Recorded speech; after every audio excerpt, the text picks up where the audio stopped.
can we use that to inform changes that could be made regionally in the Finger Lakes or statewide? What is some improvements to be made in water management in New York State? But New York State and the Finger Lakes are not the only place that are experiencing issues with algal blooms and nutrients and runoff, right? That's a problem globally in lots of places. So we can use our network of offices to learn from what they're learning in the Midwest or in Florida, what tools they've developed, we can deploy them here, and similarly share what we've learned to help them too. Like I said, we have nature preserves all over the state. Nature Conservancy started in New York State 60 years ago, and it has grown. But like I've heard it described recently as we're like a flotilla, right? We have lots of different sized boats, different capacity boats. Those are the different offices, and we're all kind of sailing towards the goals of tackling climate change and protecting land and water and our oceans and fisheries. But we're doing it, in slightly different ways, right? Because environmental problems are by their very nature context dependent. A water problem in California is very different than a water problem in upstate New York, right? We have problems with runoff, not so much drought usually. They need local solutions. So here's the interesting stuff. What are we doing in Owasco watershed? And I wanted to share 3 different projects that I'm working on right now with you guys tonight. First is a source water protection project. That's where we're purchasing some property to preserve it. The second is a project called Our Owasco, and that's working mostly with the farming community to increase implementation of soil health best management practices. And then the third is one that's just started last week. It's a public polling project to get a sense of put a finger on the pace of the pulse of residents in the Finger Lakes for how they feel about water quality and what kind of messages resonate with them. So first, I'll talk about the Source Water Protection Project. So that is funded through a grant from New York State. We are going to purchase some properties in the Owasco watershed, and the properties we're purchasing are those that we want to preserve in their current state. So properties that are already serving a really high function in terms of water quality. We're a science-based organization. We're taking a science-based approach to selecting properties to buy. How are we doing that? Well, we're looking at every single property in the watershed. That's not just every single property that's on the market right now.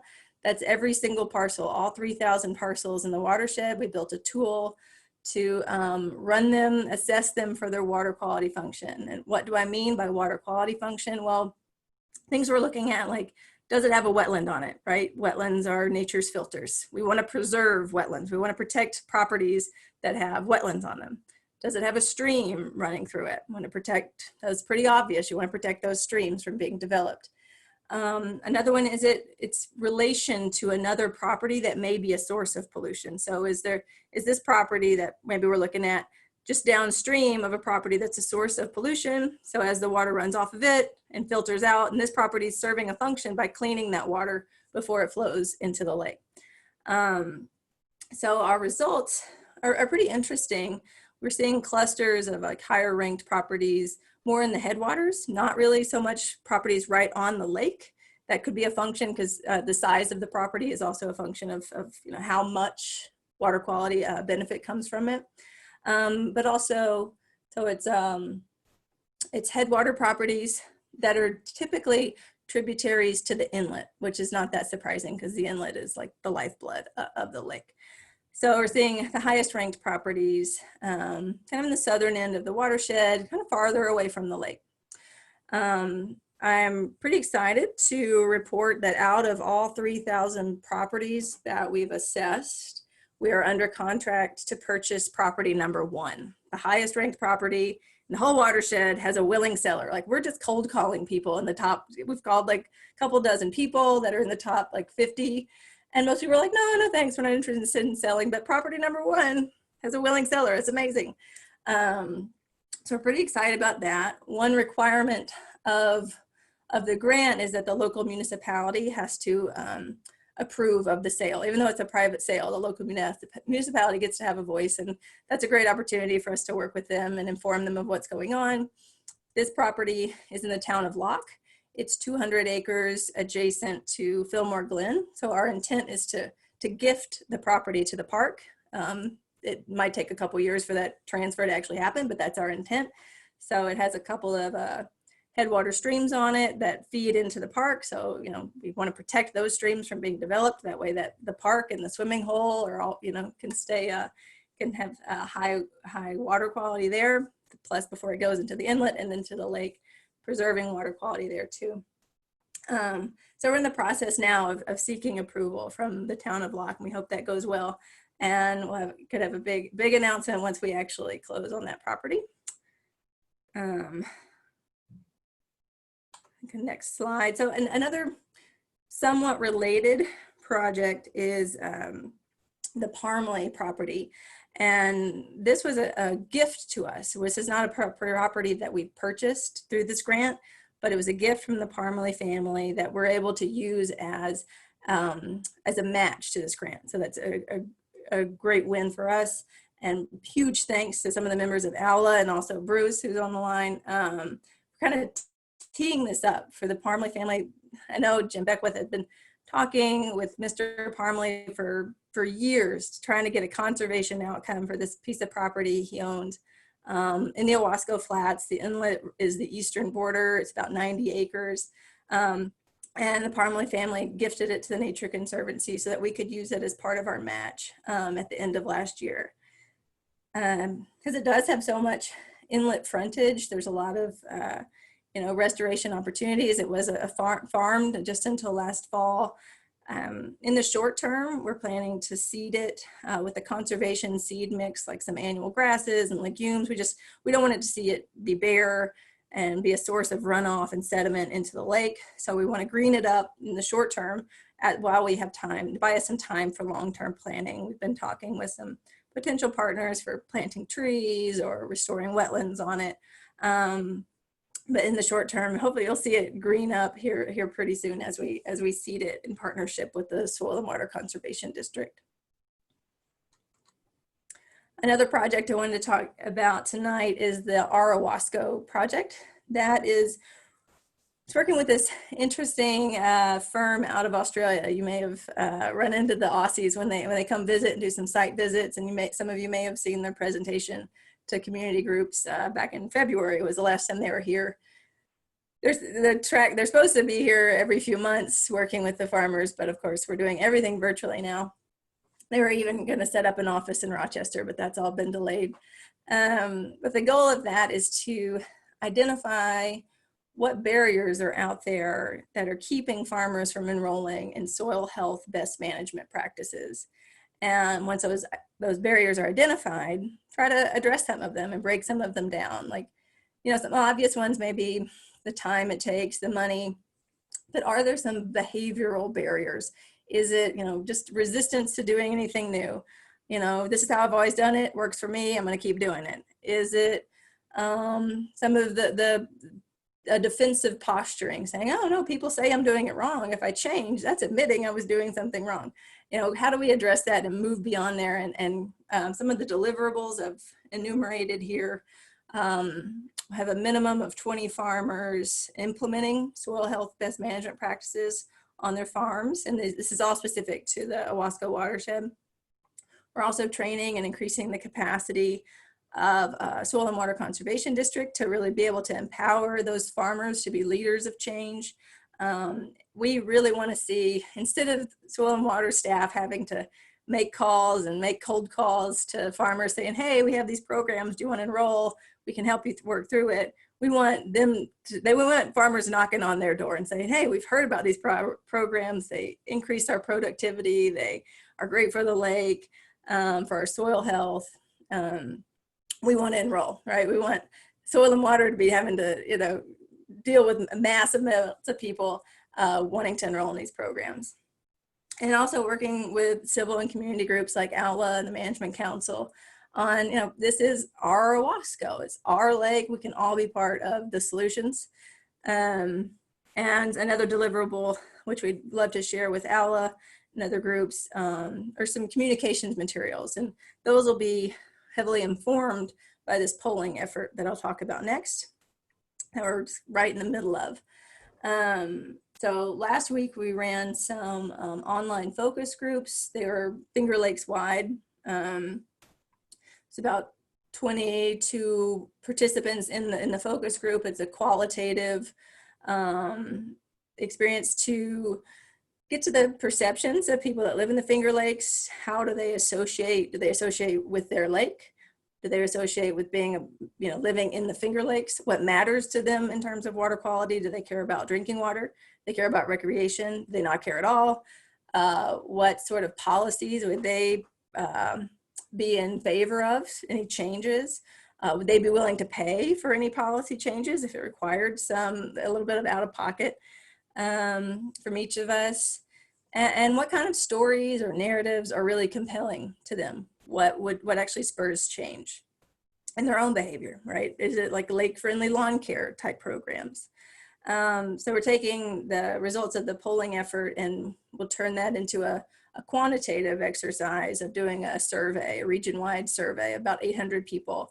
That we're still developing the survey. That'll be a few weeks in the making, but it'll be deployed sometime this summer and can get some quantitative data on what are some compelling narratives. And we've already pledged to share those results with OWLA and the Management Council for any outreach you want to do. Like, here's some science-based narratives that people are compelled and are receptive to. I think that's it. I'll just leave it with that. Here's my contact info. Like I said, anytime the lights are on in the office, I'm there. Feel free to stop by, shoot me an email anytime. That's my office number, but it forwards to my cell these days. So you can give me a call and just open it up for questions. And thanks again for all you do and for listening to me on this beautiful evening. Olivia, this is Rick. Do you have the 20 farmers lined up with that our Owasco, what do you have number-wise? We don't have them lined up. Yeah, that is when we can get back in the field. That's what we'll be doing. Olivia, this is Bill. How are you going to be doing the public opinion of who's doing what on the survey when you're surveying the individuals? Do you have a group of people in mind? It'll be a random selection of, I think they pull it, we're working with a professional polling firm. I think they pull it from registered voters, and it'll be a sample of 800, and it'll be at least 400 of that sample will come from Owasco and Skaneateles. So it'll be 800 Finger Lakes wide, but will be a heavier sample from the Eastern Finger Lakes. So you're going to have a professional group doing the actual opinion sampling? Yes, yeah, and that's who did the focus groups were run by a professional polling group. Okay. Remember, if there's other questions, to take your mute off, because most everybody's muted at this point.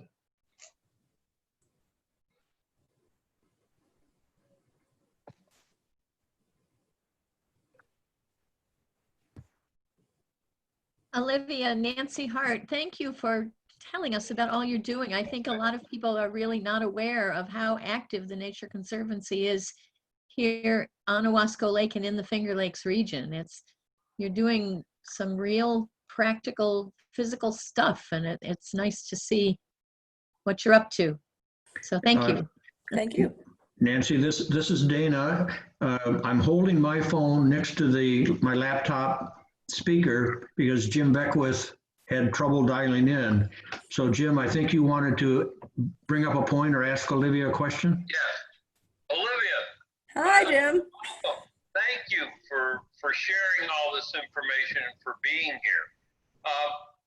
The question I have on the survey, is it too late to get questions in? For instance, would it be impractical or practical type questions saying, is the lake level too high or too low? That type of thing. It's not too late. We haven't even, we're just starting to like draft the questions now. It's too late for the focus group because that already closed, obviously, but the survey is still open. And we did ask some questions about flooding. I know there's some current concern about flooding, especially on Cuba Lake. And it seemed like, I mean, this is all kind of anecdotal because there's only 22 people responding. And most of the respondents were not as concerned about flooding, but yeah, that's slightly different than lake level. Yes. Okay. Well, thank you. And again, thank you for all you're doing. Oh, thank you, Jim. Hi, Olivia. It's Sue Gatto. Hi, Sue. What an illustrious background you have. And thank you. This was very informative. I did not know there was an office in Auburn.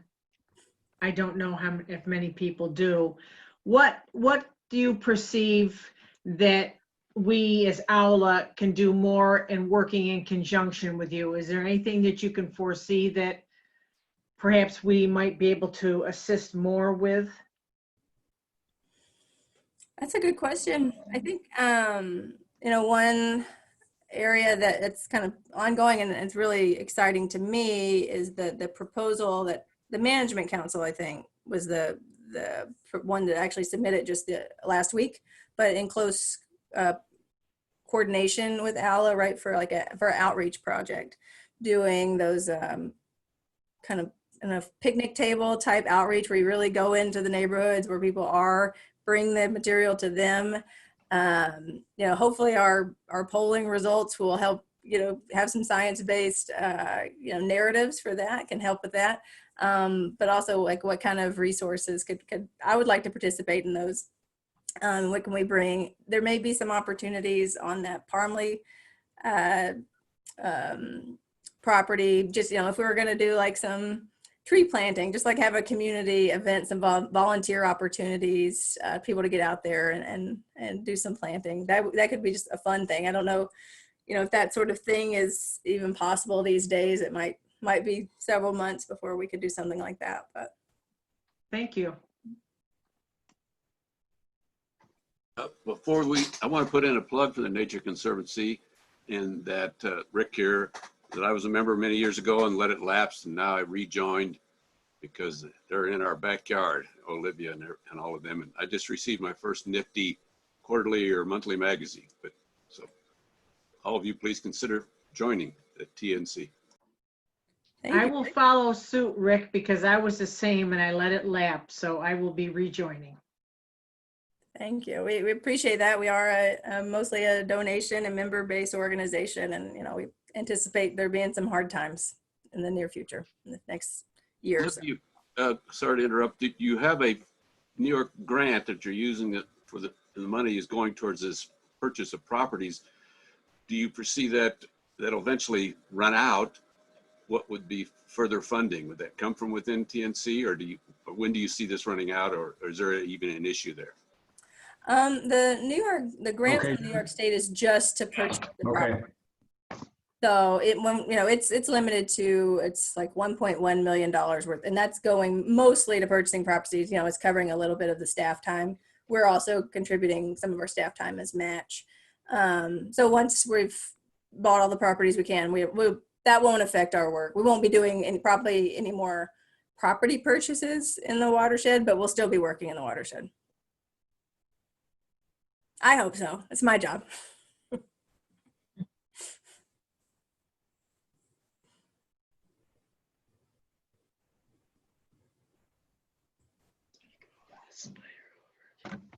Everybody, this is Dana again. If I can, I'll interject. Olivia mentioned the public polling and survey work that TNC will be kicking off and trying to do across this year. This little grant that she also mentioned was submitted just this past Thursday through the Management Council, the council that Adam Effler chairs. We all played a prominent role in writing and preparing it. Its value, if we win a grant, its value is just a little less than $20,000. So not a big monetary value, but it will give us the money to bring on board a professional consultant that many of us know from past times, Tom Curtin. And with Tom's help and the help of all of us, we'll get our messaging better organized and get our own people trained as speakers.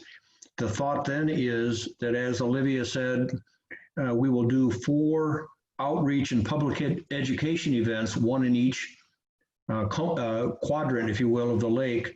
Those would take place next summer, but the intent being to take our message as close to the residents and businesses as we can, and we hope to also offer a free picnic as bribery to attend. You know, come on, let's go have a free picnic and hear what these people have to say. So, so it's a small grant if we win it, but a very important one for all of us. I think it's such a great approach. And, I hear a lot about different workshops where, they're hosted at a central location and maybe the same people always show up to the same one, and it's great to just bring it to people and bribe them with food. It's great. It's brilliant. Yes, I want to throw down a gauntlet and challenge from the northeast quadrant of Owasco Lake. I want to challenge you southeasters and your southwesters and your northwesters to a garbage pickup contest. We ran a trial of this in early May on a 37-degree day with a pretty stiff breeze, and we picked up 4 giant bags of contractor-sized bags of garbage. And Gilda Brower was out there with us. I would love to see us do this lake-wide, possibly with these picnics, and come up with some really tacky, garbagey looking trophy that you would win the honor of keeping for your quadrant for the year, and then passing it over the next year. And possibly also helping the participants see that this is the garbage you can see that the lake spat out, but there's also danger that you can't see that may even be more impactful, and possibly do some education there through something hands-on and smelly and yucky and interesting. So it's a feel-good thing. It's relatively safe. Kids, I mean, you can wear a protective gear. Kids can help. I see it as a big win. So anyway, just wanted to add that. Are there any more questions for Olivia this evening? I can stop sharing and see each other again. Thank you, Olivia, so much. I go way back, remembering the Nature Conservancy, I think from my 20s, which is way back in the rearview mirror of time. And I've always thought it was a really cool organization. So glad to still be involved with it. Yeah, all right. I'm gonna head out and have my dinner, but all right. Thanks for having me. Thanks, Olivia. Thank you, Olivia. All right, great. Thank you. Good night. Good night. And we are half hour into this meeting. And I also should have pointed out earlier on that we are recording it. So if anybody wants to put on Groucho glasses or anything to hide your identity, it's too late. Let's see here. Okay, I had a couple of things I wanted to bring up quickly, and I also wanted to give Bill Phillips a chance to talk about the HABS surveillance program that's going to be coming up soon. Is Jim Beckwith still here, Dana? Can you hear me? I had to unmute my mic again, Jim. So he just said, yes, he is, Julie. Okay, because I'll be calling on. Yeah, because he had something he'd wanted to talk about. And then we will move into the election, which I guess we have enough time to do that after these little things. So the first thing I wanted to tell you was that we had 2 unsolicited and very welcome gifts given to us, financial gifts in the past month. Beyond that, we've actually had a big uptick in people renewing their memberships and new memberships. I want to give a big shout out to Linda Vitale and Gilda Brower and Dave Carr, who've been helping, and Tracy Stewart, our website coordinator and database guru, helping us revamp our membership program, which needed revamping. And so that's exciting to see people coming back in. I was like, oh, am I up to date? I don't know. And now I do. But we also received some some big gifts. One from the Osborne Memorial Association Fund that came in almost $4,000 that we weren't expecting. Some of that was unrestricted to use in any way we see fit to take care of, help improve lake quality, and some to help with the outreach and education campaign. So we thank Eric Osborne and again very deeply for his unflagging support for our lake.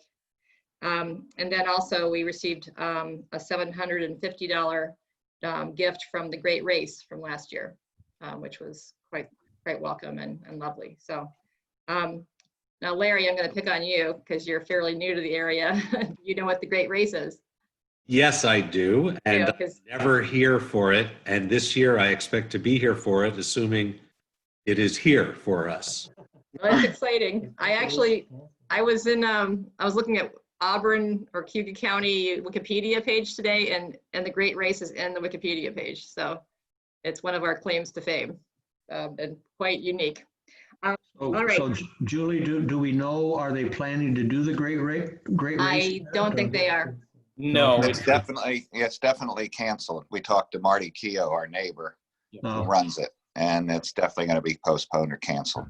okay, thank you. what they're planning on doing is they're planning on having a virtual race. Oh, my. Correct. Yeah, I And didn't do it this year. that should be coming out Peter, I shortly. can say that, Peter. What I've been I can doing take that part this year. for years. All right. Since I heard Bill's dulcet tones, I'm going to pass it to Bill because he can update us a little bit. If that's okay, Bill, about the Am I HAB on? program. I think I'm on, right? We can hear You are. you. We can't see you. You can't see me? Not Yep. your face. Not my face. Well, maybe I have to adjust here, huh? Am I on yet, Bill? See your floor. Now it's the floor. Huh? Now it's the floor. No. Well, forget But we about can it. hear you. I'm having problems tonight. I got bad news today that I have to have surgery pretty quickly on a right shoulder. That I'm having a lot of pain in the right shoulder, and I thought that maybe I could get a cortisone shot or whatever. And they looked at the X-rays, and he called in 2 other doctors, and he said, "My God, this guy doesn't even have a rotator cuff." I don't. So it looks like I'm in for a shoulder replacement as soon as possible. But we're lined up to start with the HAB surveillance. There's the retraining.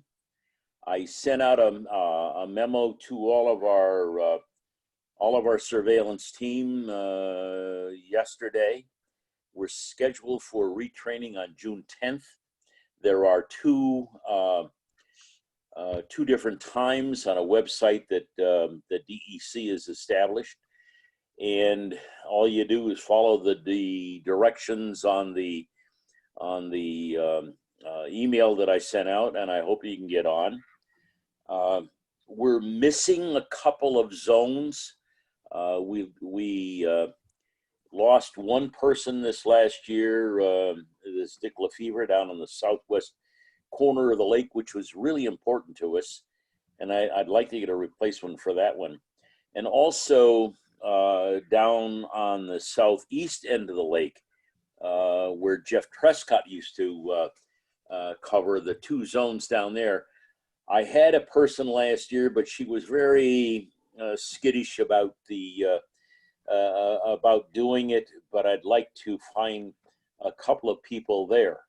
Also, up on the east side, I think I'm missing a person on the east side at Mike Gilmore's Zone 22. I haven't heard from him at all. And Kathleen Connolly covered 2 zones for me, and she's a little reluctant this year. So if you know of anybody that's down on the east side of the lake, zones 6 and 8, she covered for me. Take a look at the maps. You all have maps, I think, of the lake and the zones that are established. But we're set and ready to go, and I'm trying to find out how I know that my people have gone through the retraining process, because it's going to be pretty critical this year. We're, as you know, we're not doing any sampling for the DEC. Any sampling we do is going to be our own sampling, and I think that we have to call the shots whenever we think it's necessary to do the sampling. So that's it from me, and I'll let you know if I have any other issues. But I need a couple replacement people. That's the biggest thing. Thank you, Bill. And, Yep. and I live right across the street from Bill, so we can come over and do whatever. You can have us help you out anytime you need it. Larry Epstein is one of our neighbors too. You got to tell her that. You're in big trouble. Yeah. I'm training for the great race. I'm not available. The virtual great race. The HAB training, I think Bill said, but just to reiterate, it is a virtual training, of course, and the emphasis is more on visual recording or of seeing blooms or not seeing blooms. They have gotten to the point where, they being the DEC, where they feel that when you see one, that if you've been trained for this, the likelihood that your ID is correct is very high, up in the upper 90s percentiles. Percentiles. And you're just supposed to see it, avoid it. And so it's more of and then we've all dealt with the frustration of taking samples and then finding out a week later that yes, indeed, it was a harmful algal bloom, and it wasn't toxic. And then a month later, yes, it was toxic. And since these things can move around in a matter of minutes, that information, I'm not quite sure the use of it, and it's very expensive to test. So moving more to visual ID and just avoiding it seems to be the way. And this is a shoreline surveillance sea slap, which is also more out in the middle of the lake. And we do have 3 volunteers working at one site for Owasco this summer. They'll be taking sampling for that as well. So stay tuned. We keep learning and fine tuning how we try to keep track of what's happening on our lake with cyanobacterial blooms. Jim Beckwith, through Mr. Hall, it's your turn. You had a little thing you wanted to ask about? Hang on, Jim. Okay, go, Jim, go. Yeah. Good evening, everyone. There's been some interest and some discussion on the lake level, specifically, and this is very hard to do when you can't show a graph or that type of thing, but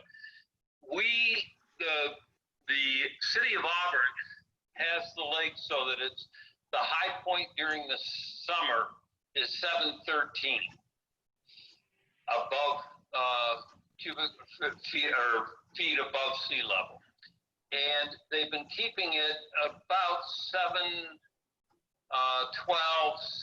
712.7, which is fine as long as we don't have any of these quick storms that come in that dump 2 inches or 3 inches of rain. I'm interested, if you as members are interested, in possibly doing a survey to see where everybody thinks the water level should be. Is it too high? Is it too low? My thinking is that if we have enough interest in this survey, if we do it, we would be able to go to the Auburn, the city of Auburn, and show them that we would ideally like them to possibly lower the lake to 712.5 and then start to fluctuate the lake at that level instead of they're between 712.5 and 713. This is very hard to explain without seeing everybody, but anyway, it's a thought, and we don't think that 712.5 is too low for the lake. I know people start to get very nervous when the lake is at 7-Eleven.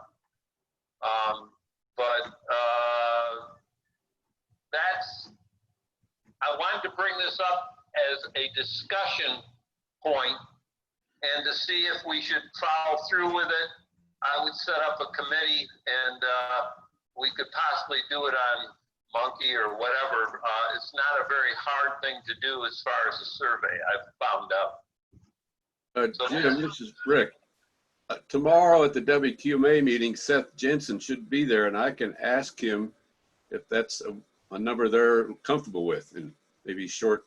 I've already talked to them, and they 7-12-5 is certainly doable at times, but they want to keep it a little bit higher than that.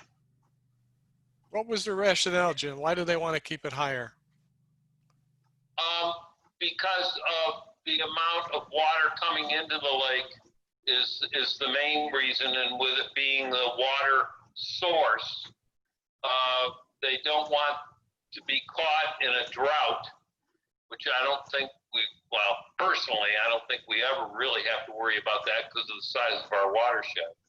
But it's something that I think we should start the ball rolling on getting some of this in real writing form and being able to say, okay, this is where maybe they should keep it at 7-12-5 until the end of June. Then we don't have to worry about it because it's going to be lower anyway. Yeah, there was just a piece on the news today about the depth of the Great Lakes and how they're finally allowing some of the Lake Huron, Lake Superior, Lake Michigan to increase their flows down through Lake Ontario and on into the St. Lawrence River. And the problem is if those lakes continue to get deep like they are, there's no place for Owasco Lake to put the water. So if we get deep, as you said, Jim, we get a big rainstorm, there's not going to be any place to send that water to. And so that's when the problem is going to start. I think that, keeping it at 7-12.5, I think is playing with fire when you start to talk about shore erosion. So I think there's got to be a discussion about this because times are changing. These flash storms are dramatically changing the shape of these lakes, as you can tell by what's been going on up at Lake Ontario. Exactly. And also, Ken, the city of Auburn has been very good. I mean, these would not be adversary discussions. I mean, they're very much aware of what's going on. They've done a very good job compared to what they used to do. And I just want to continue to, and hopefully we all want to continue to work with them, but I think there should be a little more science or a little more into this on what the levels should be. The other thing that comes into play is, okay, so the lakes at a certain level, they'll start letting it off. We have a lot of rain. The other day we had 3 inches in Tompkins County.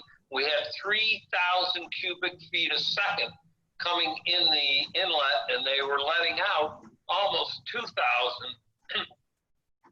cubic feet a second out the outlet, which causes a lot of problems in the outlet for that volume going out. So there's just a lot of other things, and they're pretty much on top of a lot of it, but I think we ought to kind of zero in and see if we can tweak it a lot better. So Jim, are you asking if there's people here present tonight that would like to be part of some kind of little discussion group with you or a subcommittee? Is that what you're? Yes, and if we should go ahead and form a committee for it, I definitely think we should. Sounds good to me. Does anybody have an objection to doing that? I would head that committee up and work with whoever. It'd be nice to have 3 or 4 or 5 people. Okay, how about we let people think about it, and if you're interested, reach out to Jim, and if he doesn't get enough people right away, we'll come hunting for you. Does that sound okay? Are there any questions about this? Is there any other discussion anybody else had? Jim, I did listen to the same thing that Ken listened to tonight, and they did say for right now, Lake Ontario has finally been able to go into the St. Lawrence River.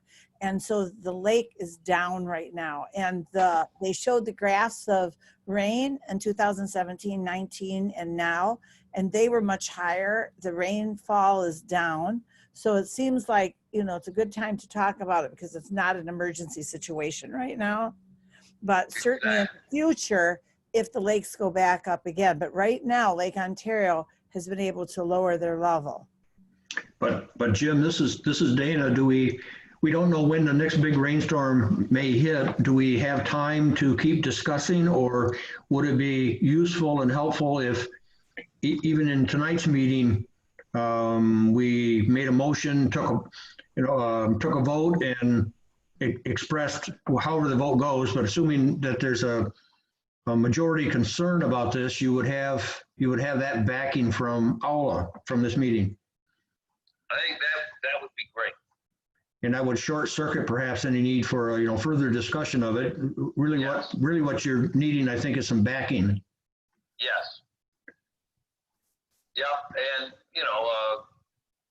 exactly. That's what we need, and of course, then you get into what level do you take it at. But right now, I really believe it should be a little lower than it is. So there's a lot of nervousness, or there has been in the last few weeks. So Julie, could I ask that you conduct a vote now as to whether there's a consensus, I guess a majority consensus amongst the people, board members or otherwise, everyone who's on this meeting. Sure, yeah, that's fine. I think we can just do it with a show of hands, except we have to hear a yes or no from Liz. Oh, hi, Dia, and Paul and Bruce, because we can't see them, but does that sound okay? Yes, Paul. So if folks are interested in having OWLA back, that, what am I asking for? Lower lake level. To discuss with the city lowering the lake level to, or at least writing down. This is Paul. Can I ask you a quick question really quick? Yes. Can I just hear maybe 2 or 3 bullet points of some of the problems that you're seeing with the lake level being, in your words, high? I want to make sure I identify with the symptoms of the problem that you're concerned most about.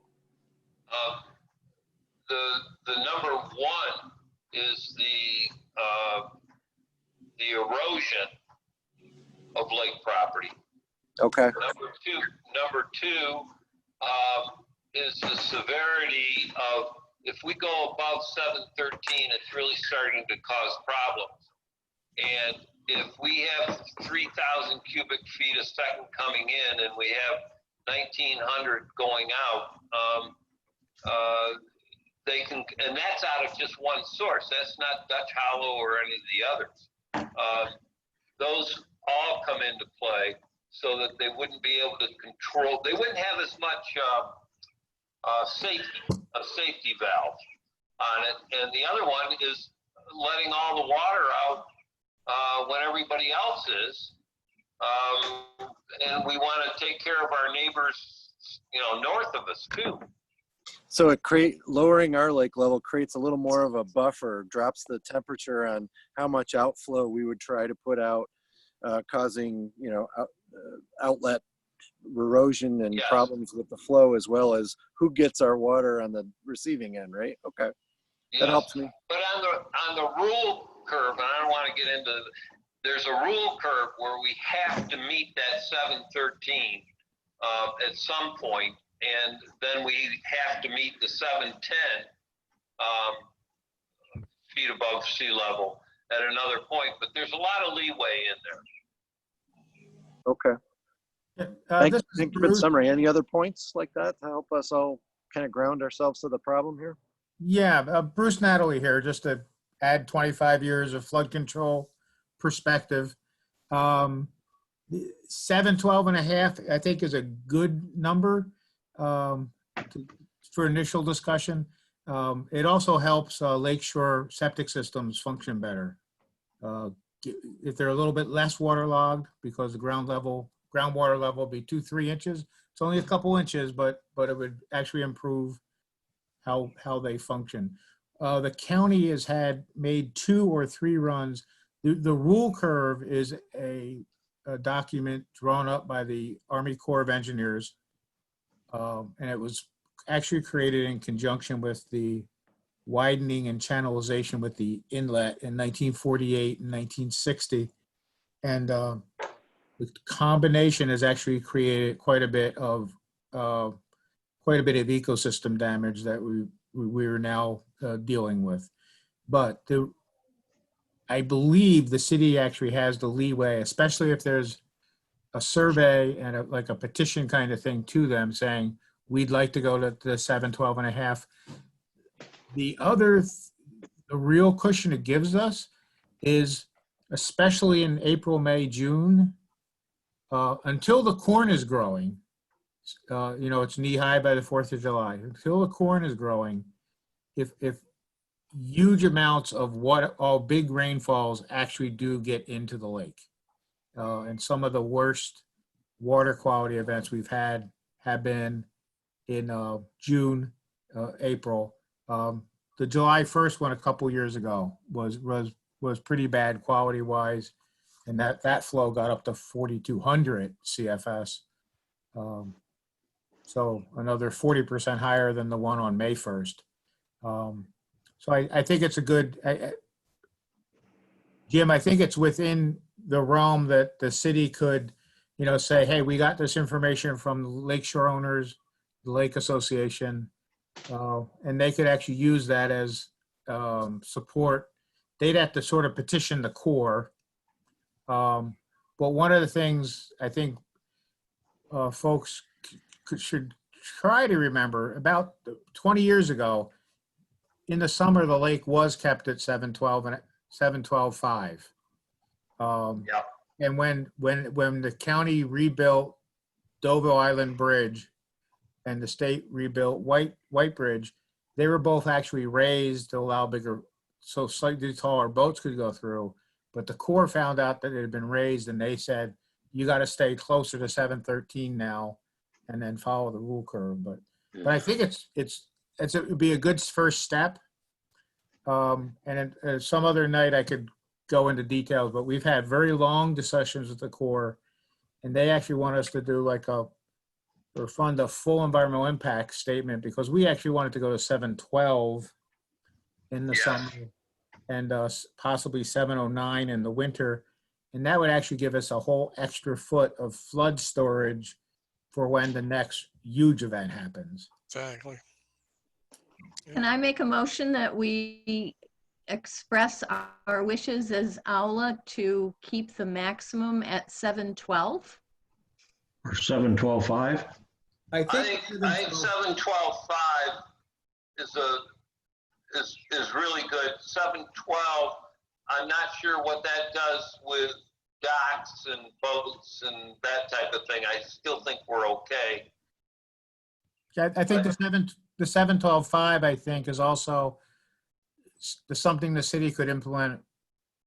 Okay, I changed my motion to red tape. Yeah. 712.5.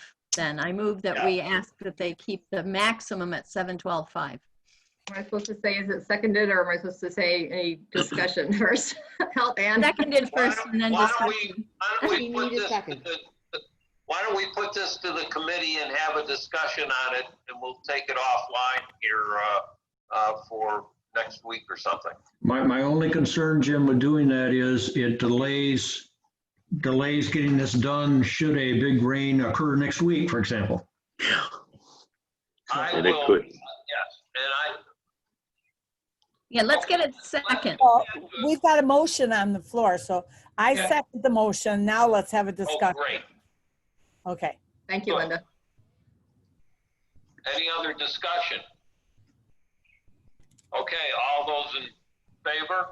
Aye. Aye. Opposed? Aye. A number of you are muted, so whichever We way can put our little reactions up, our thumbs up. And we do have a majority here tonight of those that just voted being voting board members. So this is a valid vote. So can we use the raise hand option, which is down the participant column? Does everybody see that in their lower right-hand screen? Or reaction, Reaction, if you're talking about. Reaction, yeah. A reaction. Thumbs up.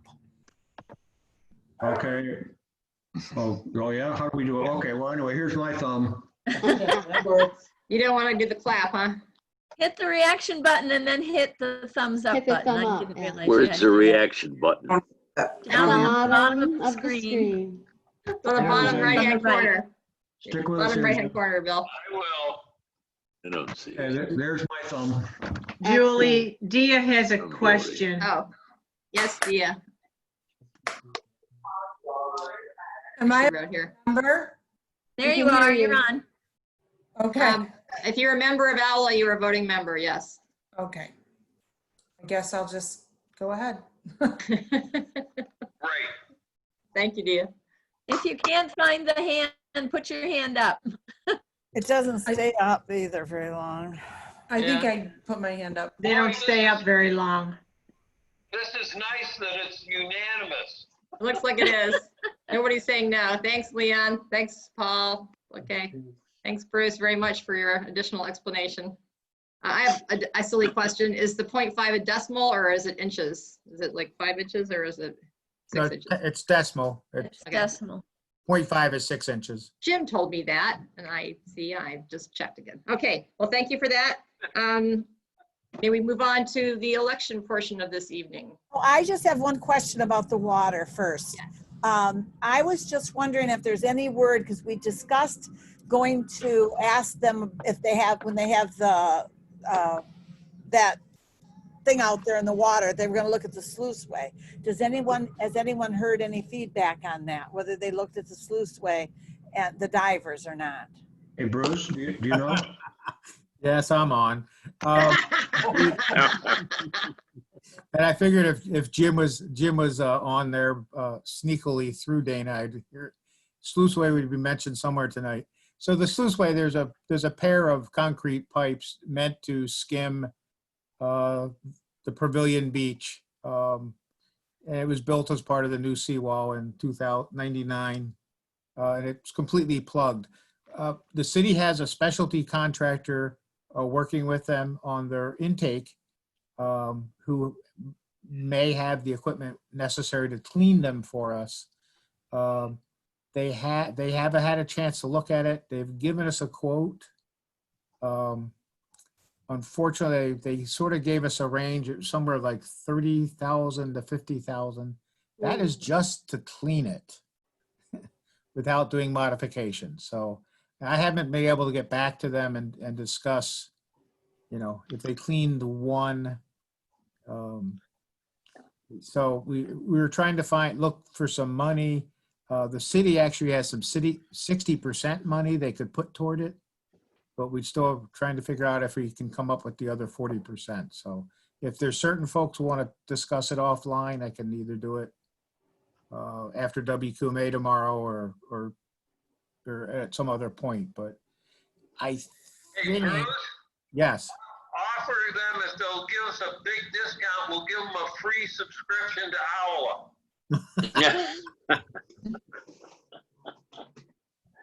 Yeah. So Jim, if Jim or Rick or anybody else wants to talk to me, maybe tomorrow in more detail. Great. Okay, thank you, guys. I will, Bruce. See you tomorrow. Okay. All right, any more questions, or may we move on to the election portion of this evening? Because this is our annual meeting. Okay. I'm going to sign off because I'm not actually a member. All right. I will be joining next year once I'm retired. Thank you, Bruce, Thank you. Okay, for bye. everything. All right, bye. Bye, Bruce. Okay, I'm going to pass the baton over to Ann. And she and Dave are going to work some kind of Zoom magic here for us. We to can vote. only hope. I have Yeah. great faith in you, Dave. I Oh, do. boy. And so my understanding is that there are 2 slates prepared. There will be questions. And again, our reaction button will be utilized for us to take the vote. Is that correct, Dave? Actually, no. No, go right ahead. Okay. What's supposed to happen is I'm going to launch a poll, and a little box should pop up on your screen with the two questions. It's basically saying, do you vote yes or no for the slate of board of directors, and yes or no for the slate of board members? And if beyond that, Ann, I don't know if there's any more explanation you need to do, or? No. Okay, well, here we go. If hopefully, Dave, what do you do for those who aren't on video? What should they do? that I don't know. We also have 4 folks on one account here, so they get to count 4 times. Is that what we do? And I'm also voting for Gilda. I don't know how to do it. You have to record these then. I'm not prepared for that. I don't know how to do that. Okay, the box is up. Okay, do you want a drum roll? Has everybody voted? I think we should add Jim Beckwith as president-elect. Hey, I'm all for that. This is Dana. I have a question. We have a Stop a minute for a question. Eileen and I aren't board members at this time. Can we vote on those? Yes, you can. Yes, it's for membership, not board members.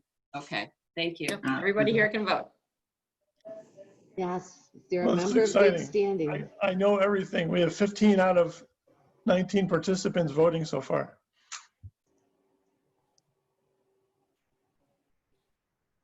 I pushed a lot of buttons and nothing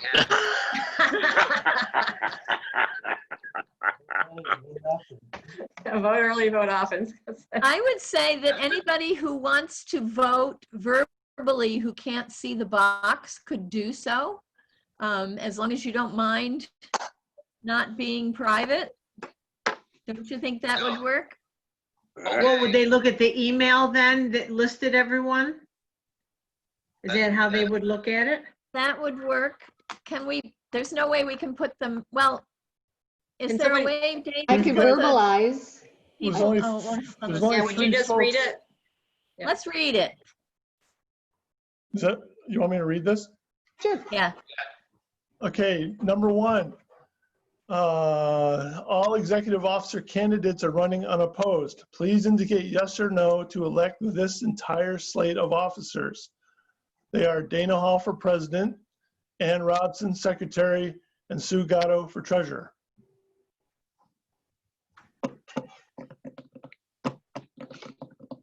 So if you didn't vote on the button, vote now by thumbs up or yes or no verbally. We have a thumbs up there. Back with thumbs up. Okay, there's 2, 3. Ann, are you writing this down? 3. You got it? Yes. I'm giving a thumb up for Gilda. She asked me to vote for her. Oh, thank you for. Oh, and for Scott. So that my thumb is 2 people. Gilda All right, so and it would be 5 plus whoever responded. You know what, Ann, you can put me down too. I just realized I'm doing the poll, but I can't vote on it. So.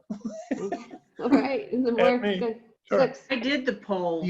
You had 3 more here on the Recorded? Coons. Thank you, the Coons. So now we're at 9. Plus, 2 Walters. Yeah.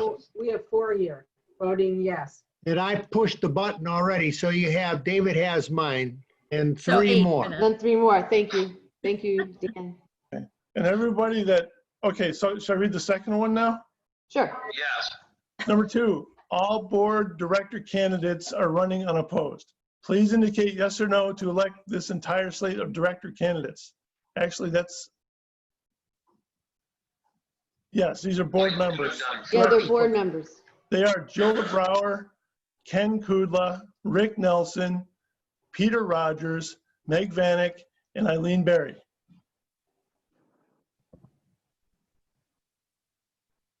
Just 1, 2, 3. Okay, if you didn't vote by button, raise your thumb Okay. The Coons or are say. Jim Beckwith votes yes. Okay. 6. And 3 more for Coon. Okay, so 9. One, So 9. one for Gilda and one for Scott. Got it. One for Dave too, yes. All right. Sounds unanimous. It does. It is, from what I'm seeing on my end, I've got 16 people voted all yes for both slates. 16, great. Well, congratulations. Wonder good. Congratulations, everybody. We all And I wanted to thank Meg and Eileen for joining the party as our Yay. new. Welcome new members, yes. We're a great group. Very, very good of all of you. Thank you. And we have a, I'm ending the polling. yep, Okay. we have a pretty amazing group of talented folks in this organization, and I'm really looking forward to what you're going to bring to the mix, because I know it's a lot. I also wanted to thank Dana for saying yes. My pleasure. Let me just say I'll try my very best to continue the wonderful work, Julie, that you've been doing, and prior to you, Ken Kudla, Jim Beckwith, and of course, Bob Brower. Great. Yeah, All we've right. had terrific leadership for several years, many years.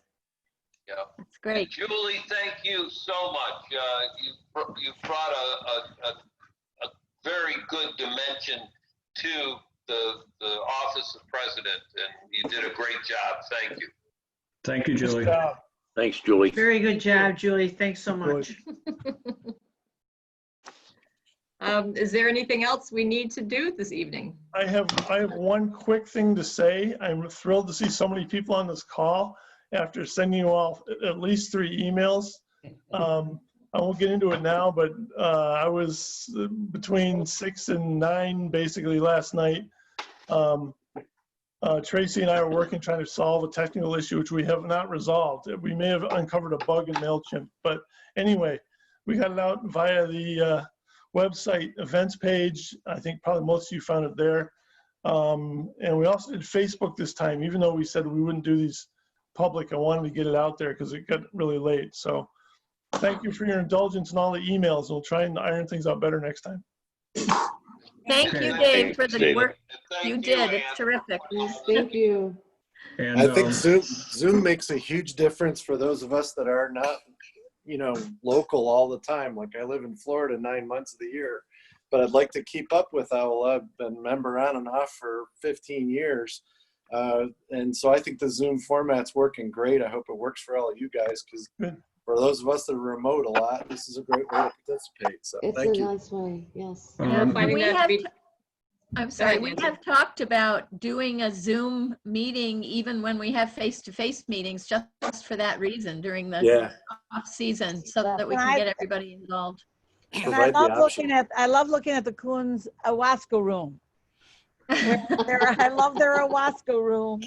And Julie, Dana here, obviously, can I add take like 2 more minutes on our meeting agenda? Of course you can. You're the boss.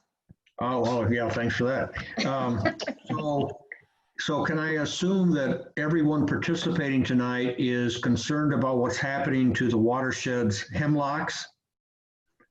Yes. The invasion from the south of the hemlock woolly adelgid?